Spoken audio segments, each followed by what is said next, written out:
Qaamolee mootummaa iddoo lamatti qoodama. Qaama nageenyaa fi qaama hojjetaa ta'an. Hojjetaa mootummaa warra ofiin jedhan kan nuti dhaamnu iddoo jirutti namni hojjetaa ta'e tokko barnoota baratee erga barnoota idilee isaa xumuree jedhee booda waan irratti hojjetu hojii leenjii fudhatee hojjetu mara hojjechuu ni danda'a. Kanarraan alaa bulchiisi yeroo kumaandii poostii labsii yeroo tattamaatiin biyyi kun bulchaa jiruun dogoggoree yookaan gowwoomfamee inni waa'ee qonnaa baratee waa'ee qonnaa dhiisee waa'ee siyaasaa akka hin hojjenne. Inni barsiisummaa barate waa'ee barsiisummaa dhiisee waa'ee siyaasaa qabsoo saba kanaaf faallessu akka hin hojjenne. Inni fayyaa barate qaamni qaamni hojjetaa mootummaa ofiin jedhu marti wanta itti leenji'e biddeeniif yookaan ogummaan argate sana dalaguu yookaan hojjechuu danda'u qabarraan ala daandii qaxxaamuraan kumaandii poostii yookaan labsii yeroo atattamaatiin duguuginsa sanyii ilmaan Oromoo irratti qawween raawwachaa jiru kanaaf faana yookaan sagalee ta'ee deemee uummata keessatti waan isan gashine keessa galee qabsoo uummataa keessatti akka hin mufatamne waan irratti leenjee duwwaa akka hojjetu dhaamsa dabarsina. Kanatti aansuudhaan qaamolee mootummaa qaama nageenyaatti ofiin jedhan yookaan of qoodantu jira. Isaanis raayyaa ittisa biyyaa, hokkora bittinneessaa fi humna addaa, milishaadhaa fi poolisa warra ofiin jedhaniif dhaamsi waraanni bilisummaa Oromoo yeroo ammaa dabarsu isa kana. Innis lammiin biyyicha keessa jiru dimokiraasiin yookaan mirgi namummaa biyyicha keessaa badee namni akka re'ee qalamaa yookaan immoo akka barbaade gudeedamaa qabeenyi isaa saamamaa gubataa biyyarraa biyya ollaatti baqachaa waan jiruuf kan ammoo kan godhu seera mootummaa gabroonfataa yookaan koloneeffataa Minilikiin tumame hanga har'aatti qaama nageenyaa biyya kanaa ofiin kan jedhuuni rasaasaan uummata Oromoo irratti yookaan uummata Itoophiyaa irratti duguuginsa sanyii raawwachaa jiru kana keessa kan jiran sabni biyya kanaa hundumtu gara lammii isaatiitti galagalee lammii isaa walaba baasuuf lammii isaa bukkee dhaabbachuuf lammii isaa du'a oolchuuf hidhaa oolchuuf gudeeddii oolchuuf biyyarraa godaansifamuu oolchuuf qabsoo lammummaa dhuunfaa akka gartuu sabummaa isaatiitti hirmaachaa waan jiruuf akkuma waraanni bilisummaa Oromoo uummata Oromoo dayeeffatee qabsoo hidhannoo geggeessaa jiru sabni biyyichaa kallattii kana imalee waan jiruuf warri Oromoo taatanii qaama kana arfan keessatti argamtan waamichi araaraa nuti isiniif qabnu yeroo gabaabaa keessatti amma ta'uu isaa beektanii qawwee baachuun diina nama hin godhu gochatu diina nama godha qawwee keessan uummata Oromoof gumaachitanii gara waraana bilisummaa Oromootti deebi'anii qabsoo saba kanaa kallattii danda'aniin hirmaachuu akka danda'aniif dhaamsa isaaniif dhaamna. Qawwee diinaa baachuun diina nama hin godhu gocha diinummaa gochuutu diina nama godha. Kanaaf qaamolee nageenyaa kan ofiin jedhanii mootummaa gabroonfataa sirna inni qabatee jiru amma humna waraanaatti dabarsanii labsii yeroo atattamaa yookaan kumaandii poostiidhaan duguuginsa sanyii raawwachaa jiran kana jala yeroo atattamaatti baanii gara qabsoo sabaatti makamanii saba isaaniitiif akka qabsaa'an dhaamsa koo dabarsa jechaadha. Jirtu macaasaa gabrummaa jirtu fidaa bilisummaa jirtu abdii saba gabroomee jirtu macaasaa gabrummaa jirtu fidaa bilisummaa jirtu baga jiraatan injifannoo uummata Oromoof.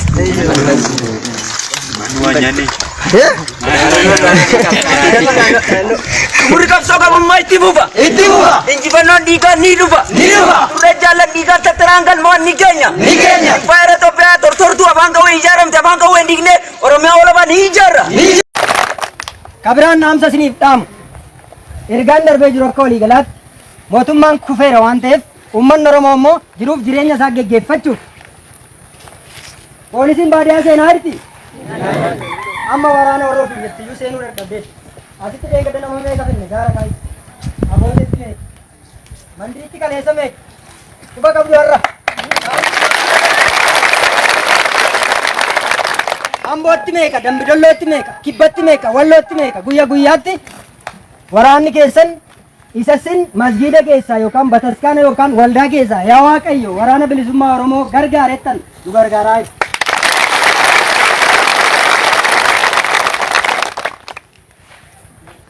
Rabbi yookaan Waaqayyo maqaa dhibba inni qabu gadi bu'ee waraana bilisummaa Oromoo beelaaf dheebuutti gargaaree qawwee keenyarra dibata kaa'ee nama tokkoon 1000 lolaa irra kadhata keessa. Kanaaf iyyuu erga kana gootanii amma immoo uummanni Oromoo bulchiinsa mataa isaatii dhaabbatee akka wal bulchuu danda'u qajeelfami gadi bu'ee jira jechuudha. Qajeelfama gadi bu'e kana immoo qeerroof jaarsolii biyyaa ijaarrattanii ganda jirtan keessatti namni tokko waajjira diinaa irrattaniitu waliin himatin namni hojjeta ni dubbata ni dogoggora yakka wal irratti hojjechuu danda'a.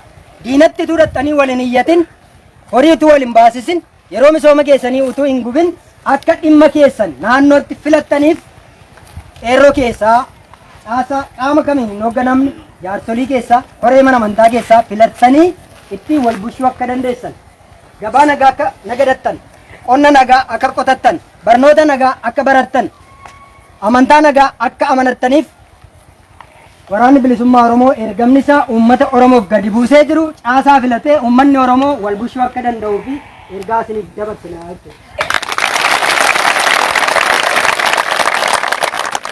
Kanaafuu ammaan booda erga loltanii waraana gumaachitanii nyaachiftanii eebuu baastanii itti uwwistanii rasaasa bittanii itti laattanii lolchiiftanii erga mootummaa kuffisuu kaatanii mootummaa taana erga jettanii bulchiinsa mataa keessanii dhaabbachuu danda'a isiniin.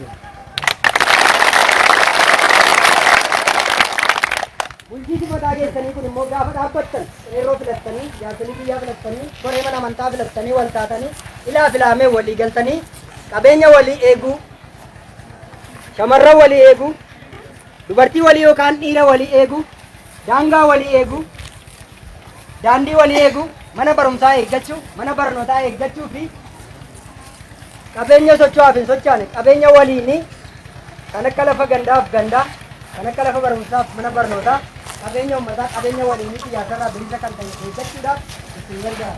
Namni gaafa jiraachuu irratti walitti bu'uu dafee nagaa buusaa jechuudha caasaan kun. Yoo humna isaatii ol ta'e immoo waraana bilisummaa Oromoo naannoo isaa jirutti xiyyatee humna gargaarsaa nu ergaadhee qeerroo bilisummaa Oromoo waliin wal bukkee dhaabatee furmaata isiniif gochuu danda'a jechuudha. Kanaaf waajjira mootummaa yookaan immoo caasaa mootummaa lubbuun keessa jirutti hidhattanii yeroo misooma keessanii guddanii horii keessan guddanii daandii deemtanii akka waliin himanne naannoo keessanitti bulchiinsa mataa keessanii hundeeffattanii biyya bulchuuf deemaa jirtu waan ta'eef shaakala bulchiinsaa akka godhattan shaakalli bulchiinsaa mana keessaa hanga gandaa hanga biyyaatti deema waan ta'eef kana qabattanii ergaa kana akka irratti hojjettan haamsa isinii dabarsinaa.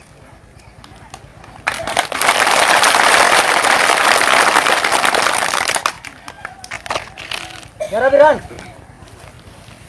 amma naannoo Oromiyaa keessatti seeraalummaan waan babal'achaa jiru. Oromoon kontoraataan fuudhaa? Kontoraataan heerumaa? Waan Amaaraa irraa dhufe Amaaraatti, waan Tigiraa irraa dhufe Tigiraayitti, waan Sudaan irraa dhufe Sudaanitti galcha. Sirrii moo sirrii miti?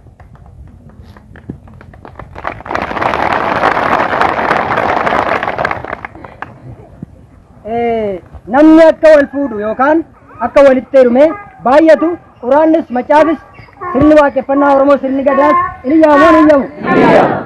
Garuu kontiraata fuudhuun cubbuu miti. Yoo bareed akeekkadhu fuudhi akeekkadhu heerumi isee fuute hin gadhiisin isa fuudhu itti heerumte hin gadhiisin waan akkasiitu baay'achaa jira. Kana ni balaaleffanna wanta ta'eef baadiyyaaf magaala Oromiyaa keessatti waan sirna gita bittoo alagaatiin achi dhufee saba Oromoo keessatti babal'ate qeerroof qarreen Oromoo uummanni Oromoo fuuldura dhaabadhaa balaaleffadhaa isiniin. Inni xumuraa bilbila qabatanii diinummaa kan hojjetan waa'ee waboo si gaafatanii dhaqanii diinaaf kan si kennan namoota akkasii baay'ata magaalaaf baadiyyaa keessa. Warra kana warra silaa milishaa yookaan raayyaa ittisa biyyaa yookaan qaama nageenyaa jennee dhaamsa dhaamnetti daballee ergaa isinitti himna. shamarran kan hojjettu dhiisi yeroon isaa dhumeera. Qeerroon kan hojjettu dhiisi. Jira moo hin jiru kun? Jira. Nusi teelee hoogganuu danda'a irra. Bilbila tokkoon keessanii immoo yakka hojjettan akkaataan itti baasu danda'eera jechuudha walaanni bilisummaa Oromoo. Akkasuma jiru. Qixa Oromiyaa arfan keessaa qixa kam akkati jiraattu Siidinii immoo Ameerikaa akkati jiraattu baasuu danda'eera waraanni bilisummaa Oromoo. Bilbilaan dhoksanii warra yakka saba irratti hojjetan duguuggaa sanyii caasaan mootummaa uummata Oromoo irratti akka raawwatuuf warra bilbilaan bifa amantaa fakkeessanii bifa daldalaa fakkeessanii gabaa deemanii toora mana amantaa irra deemanii daandii irra deemanii magaalaa baadiyyaa deemanii bilbilaa warra eeruu kennan nun ni beenna isinin ni beektu dhorkadhaa gorfadhaa isiniin jenna. Hin ta'u? Xumuranne injifannoon.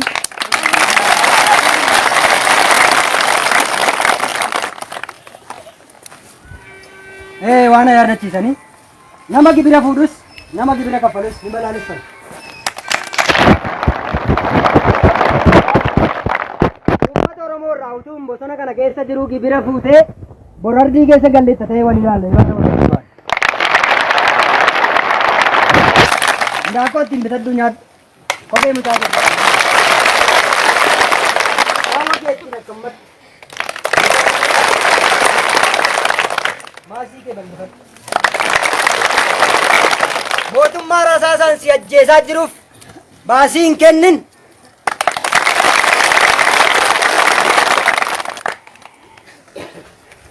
Hin ta'u? Oromoon gadda ta'an jiru? Eenyutu ajjeefnaan? Mootummaa tajjeese.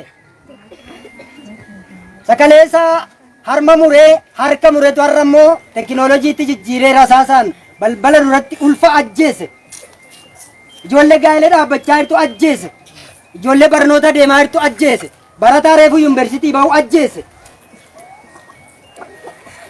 Nama reefuu gaa'elee dhaabbate ajjeese. Jaarsa waggaa 80 ajjeese. Akkuma sila jedhe ulamaa yookaan sheekii luba yookaan immoo qeesii yookaan paasterii yookaan tajaajilaa faarfataa ajjeese jechuudha. Kanaaf laattaare. Sirriimoo sirriime. Abbaa dirqamaan sirraa fuudhe immoo wal beeknan akkatti wal arginu. Waa jechaa jiru si'an Oromoo gaafa kaan ni ajjeesu qawweedhaan. Gaafa kaan immoo dacheensee bal'oo waan taateef qotiyyoo kadhatu, boqqolloo kadhatu, boobee kadhatu. Boqqolloo si kadhachaa hin jiranii? Waggaa darbe gaafa Seenii Shimallis Abdiisaa waggaa dhufu Wallagga dhiyaa qamadii gargaarsaa nyaachuun isaanii na fayyatte. Rabbi si nyaachiseera? Sumatu itti gurgure har'a.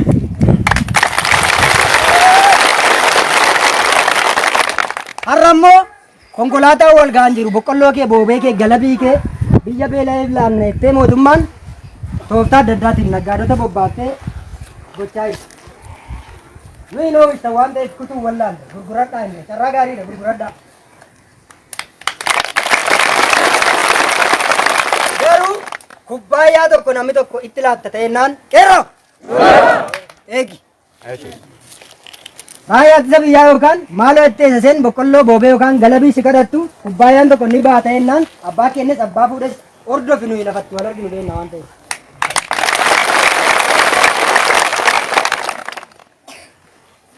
Kanaaf hin kaffalinaa yookaan hin kenninaa dirqamaan abbaa seenii kaafuudha immoo baddeessaama kana jala irrani fagoo hin jiru. Wal ilaallaa jechuudha. Injifannoon uummata Oromoof. Nagaan gala.